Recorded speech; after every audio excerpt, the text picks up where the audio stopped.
한국산 순수한 제트 전투기 개발을 하겠다고 발제를 한 상태고, 현재 우리 한국 내에서 두산 에너빌리티하고 이제 하나 에어로스페이스가 경쟁하는 상황이에요. 수출 관계가 여러 가지 얽혀 있다고 하니까 손해보는 게 좀 있는 것 같은데도, 가장 최신 뉴스는 한국산을 좀 생각하고 있다. 그렇게 2022년 여름에 우리가 폴란드하고 손을 확 잡은 것처럼, 그래서 뭐 지금의 폴란드가 독립적으로 이제 K방사 선택을 한 거고.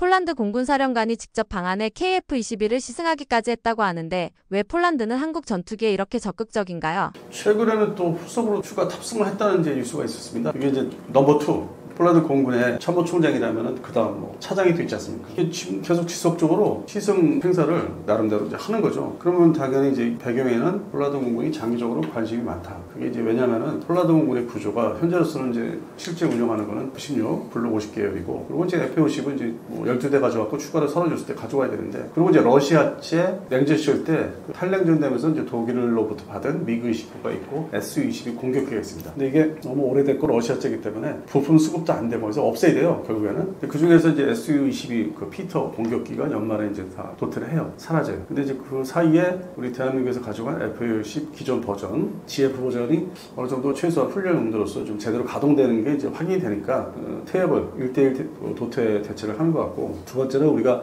무장을 좀 빌려주는 개념으로 사이드와인더 옛날 버전 F-4 팬텀이 퇴역하면서 보관하고 있는 그걸 넘겨주고 있고, 그런 측면에서는 Su-22가 도태가 되고, 근데 미국에다 발주해서 받고 있는 이제 F-35A 스텔스 전투기는 뭐 한 대, 두 대 이렇게 완성이 돼서 그게 다 도착을 해서 전력화되려면 앞으로 시간이 또 많이 걸리고, 그래서 그런 이제 좀 복잡한 면이 있는데, 그 다음 숙제는 이제 F-35A를 받아서 이제 전력화하면 되는데, 그 다음 숙제는 이 로우급 밑에 지금 FA-50을 이제 받아서 로우급 전력을 완성하면 되고, 중간에 이제 F-16 있지 않습니까? 블록 50. 이거를 이제 과연 유럽제 기존의 유로파이터 타이푼이나 나팔 이걸로 대체해야 되냐 고민을 많이 하는데, 이거는 이제 한물간 가고 있는 4.5세대 A사 레이더 장착했다고 하지만은 시간이 흐름을수록 뭐 외형상의 어떤 설계 디자인도 아주 그 옛날에 80년대 말 기준이거든요. 그런 측면에서는 스텔스 쪽으로 발전할 수 있는 가능성이 없는데, 한국의 KF-19는 일단 설계 기본부터 스텔스하게 발전시킬 수 있게끔 설계했고 고정됐고, 그다음에 내부 무장창 관련된 것도 지금 준비가 되고 있고, 그래서 그런 측면에서는 연속적으로 뭐 블록 2, 그다음에 블록 3 넘어갈 수 있기 때문에 도입 생각을 좀 면밀히 하고 있는 것 같습니다. 이게 블록 2가 만약에 바로 제 시간에 안 되면은, 물론 이제 F-16의 블록 50의 사용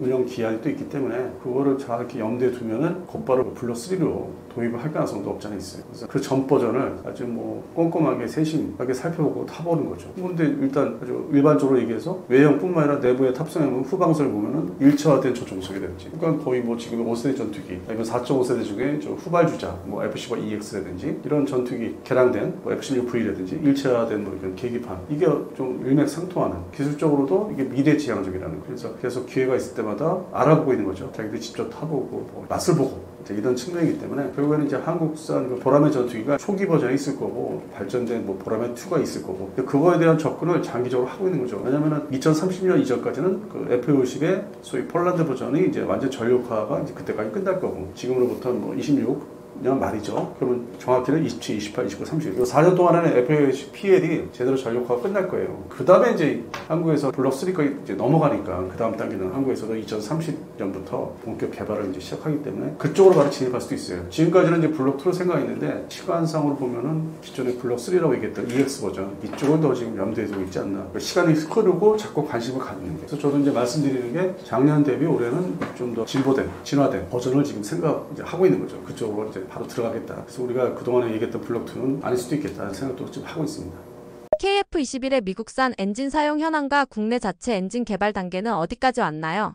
현재 뭐 KF-11의 120대 블록 2 완성할 때까지 말 그대로 미국의 제너럴 일렉트릭스의 F-414 한국 버전 K 버전을 면허 생산으로 다 인수를 받아서 이제 장착을 하는데, 인수 과정에서 이제 단계별이 있어요. 뭐 10대, 20대, 30대, 40대. 그래서 110대 이제 그러면 이제 곱하기 2, 엔진 두 개니까. 그럼 중간 부분에 아마 블록 2 버전부터는 국내에서 생산하는 어떤 우리 협력업체들의, 지금 하나 에어로스페이스의 협력업체들 뭐 이런 구성품들을 국내에서 좀 더 생산하는 퍼센테이지가 높아져요. 지금 초기에 시제기들이 직도입해서 장착을 이제 했다면은 미국 본사에서 만들어서 그대로 받는 거를, 양산 단계에서는 뭐 블록 1에서 2차, 1에서 두 가지로 나눠지는데 그때부터 이제 부품을 이제 한국산을 해서 그거를 조립을 완전히 여기서 하는 거를 본체가 오면은 거기다 또 끼워넣는 거. 근데 계약상에 보면은 단계별로 13%에서 17%를 한국산의 부품을 이제 넣을 수 있게끔 아마 계약 조건 제시한 거 미국에서 그런 게 내용이 이제 공개된 적이 있었죠. 10년 전에.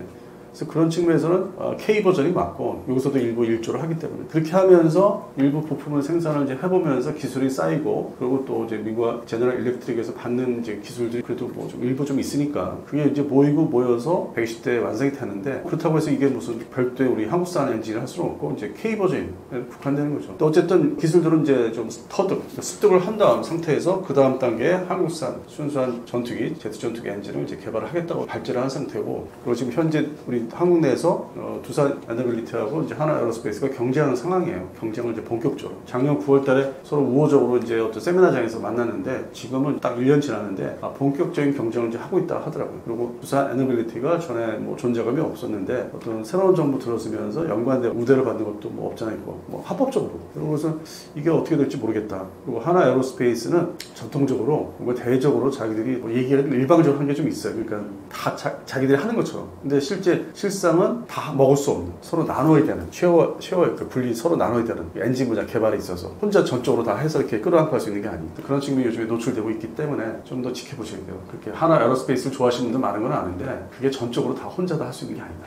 그리고 정부 어떤 시책, 정책에 따라서는 공동 같이 개발을 할 수 있는 그런 측면은 이제 앞으로 지금부터 하반기에 서서히 드러날 거예요. 그런 측면에서 하나 에어로스페이스 좋아하시는 분들한테 서운하시겠지만 뭐 주식 관련돼서 꼭 그렇지는 않다는 거죠. 그런 움직임을 이제 저는 접하고 있기 때문에 그래서 그 단계를 거치고 또 이제 저번에 제시했던 그 영국의 롤스로이스. 롤스로이스에서는 또 상당히 구체적으로 어느 부분에서 뭐 10가지, 뭐 5가지 이상이더라고요. 10년 전에 KF-X의 엔진의 어떤 경쟁으로 지금 F44 K 버전하고 할 때 이미 상세하게 뭐를 기술을 넘길 수 있다. 물론 다 돈을 주고 받아야 되는 거 이제 전제 조건이 있는데 그 당시에도 10년 전에 자료를 이제 보니까 이미 저희들이 아주 전향적으로 주겠다는 게 있었고 그게 또다시 10년 지나니까 제시를 한 거고. 그래서 향후 이제 해외 협력업체 기술을 이제 받아서 완성시켜야 되니까 한국화 시켜야 되니까 결국에는 그런 측면에서는 해외 업체가 이제 어떻게 나오는지 특히 영국의 롤스로이스가 그런 측면도 살펴보셔야 되고 국내 업체가 본격 경쟁에 이제 들어갈 수 있게 됐다. 그래서 경쟁을 하다가 타협을 해서 공동 개발 업체 간의 공동 역할 분담해서 그런 변화도 올 가을쯤에는 이제 등장하지 않을까. 뭐 내부적으로는 지금 조용한 게 작년에 하나 에어로스페이스 9월달에 뭐 여러 세미나에서 한 두세 차례 세미나에서 자신감 있게 얘기했는데 그 상황이 지금 그대로 유지되는 건 아니라는 거. 그래서 좀 더 관심 있게 저도 그렇고 지켜보시고 그다음에 저는 이제 다른 이런 기회가 있으면 이제 방송 이렇게 말씀드릴 때 이게 이제 어떤 부분인지 이게 너무 전문적이다 보니까 이게 특히 엔진에 그래서 그 세부적으로 뭔가 좀 자료를 정리를 해서 이게 지금 이런 겁니다 하고 이제 보여드릴 기회를 좀 마련 중에 있습니다. 그래서 실제로 이제 기술이 뭔지 저들이 아주 선진국 엔진 선진국들은 도대체 어떤 부분을 주려고 하는지는 다음 기회에 제가 좀 보여드리도록 하겠습니다. 인도네시아가 터키의 KAN 전투기와 계약을 체결했는데 이는 KF-21 공동 개발에서 이탈한다는 의미일까요? 그렇지는 않아요. 저는 지금 평상시에 다른 방송 시간에서 그 상황이 있었어요. 뭐 몇 달 전에 너무 이제 우리 국민들이 이 KF-21 관심 갖는 분들이 되게 많아요. 예상외로. 그 층이 새로운 매니아층이 있거든요. 옛날에 지금 뭐 블로그 시절 때 그런 뭐 이상한 매니아층이 아니에요. 지금은 아주 일반화되어 있거든요. 그래서 관심 많이 가져서 거기에 맞게 좀 화를 같이 내고 그런 방송을 저도 했어요. 근데 지금은 이제 좀 시간이 지나니까 좀 차분하게 가라앉아서 객관적으로 이제 판단을 해보자. 그래서 그런 측면에서 말씀드리는 건데 인도네시아 측이 여러 뭐 행태를 보이게 발표하고 했던 게 좀 뭐 상당히 좀 괘씸한 것도 있죠, 사실. 그런데 지금은 이들이 과연 왜 이럴까 따져보면은 전투기를 뭐 특정 뭐 전투기 이런 전투기 저런 전투기 다 얘기했는데 반면에 인도네시아 공군이 보유하고 있는 전투기가 몇 종류 있고 어떤 그 급인지 하이급, 뭐 미디엄급, 로우급 있지 않습니까? 그 중에서 가장 먼저 우리하고 손잡고 도입했던 게 T-50 계열인데 왜냐면 이제 호크 200이라는 이제 옛날 90년대 초반에 경공격기 영구제 도입을 해서 운영했는데 한 1999년도 동티모르 사태 때 활약을 했어요. 방공망을 일부 그런 로우급 전투기를 유지했다는 호주군을 상대로 그렇게 했는데 뭐 그것도 못 쓰고 꽤 오래된 시간이잖아요. 그래서 노화된 전력이기 때문에 이거를 한국 우리 공군에서 운영하고 있는 뭐 T-50 버전이든지 그런 버전을 이제 가져가서 보유하고 있고 그리고 이제 후속 군수요는 이제 그건 별도로 우리한테 계속 받겠다고 따로 발표를 해서 뭐 교류가 있었고 올해 교류가 있었죠. 그 다음에 이제 생각해보니까 자기들이 중간급 그 전력으로서 F-16이 있는데 뭐 태국 공군처럼 이게 종류가 우리 공군처럼 뭐 블록 50 뭐 이렇게 단일화된 게 아니에요. 그 당시에 최신 버전이 아니라 이게 좀 애매모호한 F-16 중에서 2세대급 근데 지금은 이제 그 의미가 없잖아요. 지금 3세대 F-16이 이제 생산돼서 도입들을 하니까. 이게 노후 전력으로 이제 시간이 흐르면서 노후 전력이기 때문에 이거를 대체하기 위해서는 결국 KF-21에 지금 생각을 아직까지 버리지 못하고 버리지 말라고 이제 우리가 방수청에서 강요를 하고 있죠. 48대를 지금 생각을 지운 건 아니고 새로운 정부에서는 나름대로 방사청 중심으로 그 위에 관리하는 이제 그 기관에서 이거를 지금 벗어나지 않게 노력을 이제 하고 있는 거는 이제 보이고 있는데 아직 뭐 탈퇴다 버렸다 그건 아닙니다. 근데 그럼 KF-21 말고 칸은 뭐냐? 이거는 미국에서 F-35를 도입할 수 없고 뭐 러시아제 Su-57이라든지 뭐 중국제라든지 그거를 이제 감안할 때 별도로 도입을 하긴 해야 되거든요. 뭐 인도네시아 공군도 필요한 거니까 그게 바로 이제 이스라엘 같은 서방 측의 이스라엘권인 나토 국가인 칸을 이제 생각하고 그냥 미리 대내적으로 이제 보라는 듯이 특히 주변국한테 과시하기 위해서 짓는 거죠. 근데 그 실천되는 과정을 또 많은 우여곡절이 있을 거예요. 뭐 제대로 뭐 돈을 줬네 안 주네 그건 또 그 앞으로 나올 뉴스의 그 일부고 문이고 그래서 그거는 그렇게 우리가 긴장하면서 바라볼 건 아니고 동시에 F-21도 아직은 유지되고 있는 거 가져가겠다는 거는 근본적으로는 F-16은 뭐 대체 문제가 있으니까 그리고 이제 뭐 Su-30은 이제 보유하고 있죠. 27하고 30 보통은 많지는 않은데 뭐 숫자는 그렇게 전력 하위급의 주전력이라고 하지만 숫자는 많지 않아요. 뭐 30대 이하니까 그거를 이제 라팔로 대체하는 거예요. 급한 대로.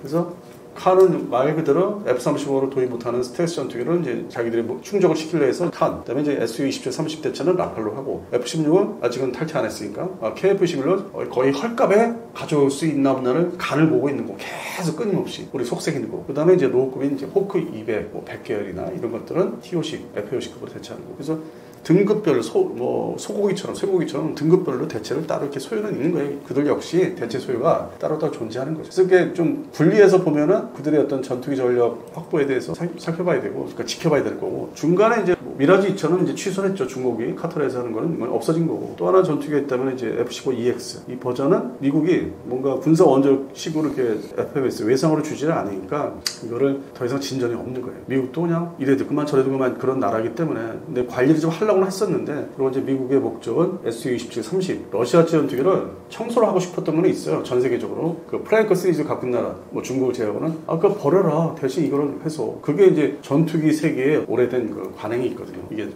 미국제나 서유럽제 사용하면 이제 관리가 어렵기 때문에 그게 정치적인 거, 정치 군사 외교로 다 이어지기 때문에 그래서 그런 측면에서 F-15EX를 이제 제시를 이제 했던 거죠. 좋은 조건으로 이제 판매를 하겠다. 그런데 인도네시아 공군 속셈은 저 돈을 다 주고 사야 되나 외상으로 장기 저리에 뭐 주면 안 될까? 그러다가 이제 유로파이터 배제하고 라팔이 이제 등장을 하면서 덥석 손을 잡은 건데 장기 저리 그런 측면에서 라팔이 들어간 거고 프랭크 시리즈 대체를 또 해야 되니까 그래서 이 분류해 보면은 좀 목적이 다 다르다. 그리고 결국 2030년도 넘어가면은 지금 상태로 우리가 손해 보는 그런 상황에서 파기를 안 하면은 KF-11이 불러보니 단순 조립 상태로 인도네시아 뭐 공장에서 생산해서 배치되지 않을까. 아직은 뭐 생각은 그렇게 하고 있어요. 뭐 객관적으로 주관적으로 생각하면은 이게 유지되지 않을까. 기업 관계, 수출 관계가 뭐 양국 관계가 또 여러 가지 얽혀 있다고 하니까 우리가 이득을 보는 것보다는 좀 손해 보는 게 좀 있는 것 같은데도 이게 동남아시아의 전반적인 시장 관리 지켜보는 나라들이 또 있으니까 그런 측면에서는 아직 파기되지는 않았다. 당분간은 유지가 될 것 같다. 그렇게 말씀드리겠습니다. 유럽 등 방산 강국과 경쟁할 때 KF-21의 가장 큰 기술적 강점은 무엇입니까? 유럽 등 방산 강국이라고 얘기하셨는데 이 나라들은 전통적으로 영국, 프랑스, 독일, 그 다음에 이태리 물론 이제 중립국이었던 나토에 합류한 스웨덴 이게 전통적인 방산 강국이죠. 그리고 나머지 나라들 이 소위 독일을 이제 추종하는 나라들 나토 안에서도 그 다음에 프랑스를 추종하는 나라도 있고 그런 나라들까지 포함하면은 대한민국 K방산이 당장 들어갈 여지가 없어요. 이제 그러면 독일을 추종하는 나라 뭐 스페인이 있고 그리스도 있고 프랑스를 추종하는 나라 뭐 일종의 뭐 벨기에, 벨지움 이 정도 이렇게 분류할 수 있죠. 또 이태리도 원래 뭐 2차 대전 이후에 어떤 독일의 방산 수출과 뭐 제작하는 거 면허 생산은 이제 독일을 또 추종하고 있고 서독 시절부터 스웨덴은 또 뭐 독자적인 게 있으면서도 뭐 슈퍼 그리펜이라든지 그리펜 뭐 시리즈를 어떤 기술적인 하이 테크놀로지는 또 영국에서 레이더를 뭐 가져왔다든지 개발을 해서 영국한테 의뢰를 해서 옛날에 셀렉스사 그런 측면에서는 서로 얽혀 있죠. 자기들이 좋아하는 나라들 전통적으로 뭐 문화 습관 여러 가지가 대화도 되고 돈의 문제도 잘 서로 이루어지는 나라. 그래서 그게 서유럽 중심으로 돼 있고 반면에 이제 동유럽은 지금도 관광들을 가보시면은 아니면 업무 출장 가보시면 이렇게 딱 분류가 돼요. 독일부터 해서 이렇게 쭉 내려오면 스위스 해가지고 이렇게 보면 뭔가 차이가 있어요. 물론 옛날 성일 중세시대 성이라든지 뭐 여러 가지 이게 관광 그 상품들 이렇게 보면은 좋은데 이거는 이제 일반적인 거고 군사적으로 보면은 또 이게 중간에 2차 대전 때 뭐 주축국의 일원이 된 나라도 있다. 있다가 다시 또 바르샤바 조약국이 됐다. 복잡하잖아요. 또 동유럽이 오히려 더. 그래서 그런 측면에서는 뭔가 좀 어디에 자리 잡고 군사력을 유지할 수 있는 것도 아니고, 물론 나토엔 들어와 있지만은 또 전통적인 게 좀 달라요, 역사가, 기조가. 그래서 뭐 지금의 폴란드가 독립적으로 이제 K방사 선택을 한 거고, 루마니아는 뭐 60년대, 70년대 그 바르샤바 조약국이면서도 뭐 영국이나 프랑스하고 항공산업을 또 손잡은 게 있고, 뭐 좀 묘한 게 있더라고요. 나름대로 유럽에서는 그 옛날 냉전 시절 때. 그래서 루마니아가 덥석 지금 K방사를 잡지는 않는데, 또 폴란드가 대신 이제 대리 역할을 하니까 전차부터 해서 유럽 버전, 동유럽 버전 만들 테니까 자기 폴란드 버전을 만들 테니까 뭐 좀 가져와라. 그게 대리 판매가 되는 거 이제 앞으로 될 것 같고. 그 다음에 이제 뭐 불가리아는 좀 조용합니다. 여러 가지 측면에서 조용하고, 헝가리가 이제 친러 정부로 인해서 양다리 걸친 면이 없지 않고. 그래서 지금 현재 뭐 봤을 때는 결국 폴란드가 우수 고객이기 때문에 연동되게 루마니아 관리를 더 세밀하게 해야 되지 않을까. 뭐 그쪽에 언론이나 유튜브 아니면 이런 블로그에서 일비하는 뭐 단편적인 뉴스에 그렇게 현혹되지 말고, 왜냐면 시간 지나면 또 그게 다 가짜 뉴스가 돼버리니까, 증명이 되니까 이 폴란드를 중심으로 하다 보면은 뭐 루마니아 까지는 뭐 잘 되지 않을까. 물론 이제 최신 뉴스는 그리스가, 저는 이제 평상시에 그리스 육군의 전차 대체가 폴란드가 좀 신경 영업을 하면은 대체 소요가 나오지 않을까. 거기도 뭐 전차 많이 보유하고 있으니까 이제 튀르키하고 대립하고 있고, 그런 측면을 전망했는데 가장 최신 뉴스는 잠수함을 이제 한국산을 좀 생각하고 있다. 그런 얘기 나오고, 뭐 소형 전수 차량이라든지. 근데 뭐 그건 돈이 뭐 전수 차량은 얼마 안 되고 잠수함이 좀 돈이 크죠. 그래서 이제 그 틈새를 이제 뭐 좀 비집고 들어간다든지 영업을 이제 함께 있을 거예요. 폴란드 가서 폴란드 잠수함 사업 때문에 여러 회에 걸쳐서 이제 설명회를 이제 했던 게 있고, 그 소식들이 또 방사 업체 간에 전해진 것도 있을 거고. 그래서 그런 측면에서는 그리스가 오히려 잠수함 전력에서는 또 우리한테 고객이 될 가능성이 좀 올라오고 있는데, 근데 또 독일의 이제 하데베가 또 어떻게 나올지 모르고.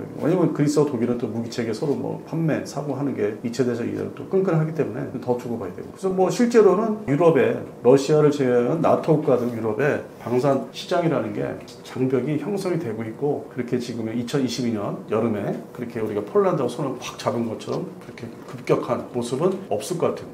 그리고 어렵게 영업을 해서 이 작은 나라들은 이제 들어가야 되는데, 근데 뭐 수요 자체가 크지가 않아요. 나라 말 그대로 사이즈나 국방비 때문에. 그래서 어느 정도 이게 지금 정리가 되지 않았나. 그러니까 이게 뭐 부정적으로 말씀드린다기보다는 좀 객관적으로 보자, 이것도. 그래서 동남아시아 대표적인 국가들, 우수 고객들 관리를 철저히 하라고 말씀드린 것처럼, 기존에 우리 손에 들어온 그 나라들을 더 면밀하게 여러 조건을 더 맞춰서 계속 2030년대 초반까지는 가서 그 다음 제품을 또 팔아야 되니까, 후속 개발되고 있는 것들 여러 가지 무기 많지 않습니까? K방산에. 그러니까 지금 것이, 현재 것이 들어갔으면 그 다음 후속으로, 뭐 양 자체는 그때 가서 뭐 그렇게 많지는 않을 거예요. 항상 후속 무기들은 수량이 주니까, 개량용들이나 신제품들은. 그런 측면에서는 뭐 이미 장벽은 어느 정도 눈에 안 보이지만 형성은 됐다. 그래서 K방산 확대 해석, 유럽에서 확대 해석은 좀 금물이다. 물론 이제 현지 공장을 뭐 합작 공장을 세워서 한다고 하는데, 그 조건이 말씀드린 그 방산 그 강국도 5개에서 6개 나라가 아주 깐깐한 나라이기 때문에, 특히 프랑스 깐깐하고 독일도 더하고, 기껏해야 좀 우리 입장을 조금 뭐 협상해서 받을 수 있는 나라가 이제 영국 정도로 좀 보고 있어요. 뭐 영국 중심의 무기체계 공장을 세운다 한들, 그게 지금의 폴란드에서 수주받은 거에 양만큼에 또 비교하면 좀 상당히 낮죠. 뭐 불가능한 건 아니지만은 이미 장벽은 설치가 되고 있고, 제한적인 진출은 뭐 그 정도다. 제한적인 진출이다. 이렇게 말씀드리겠습니다.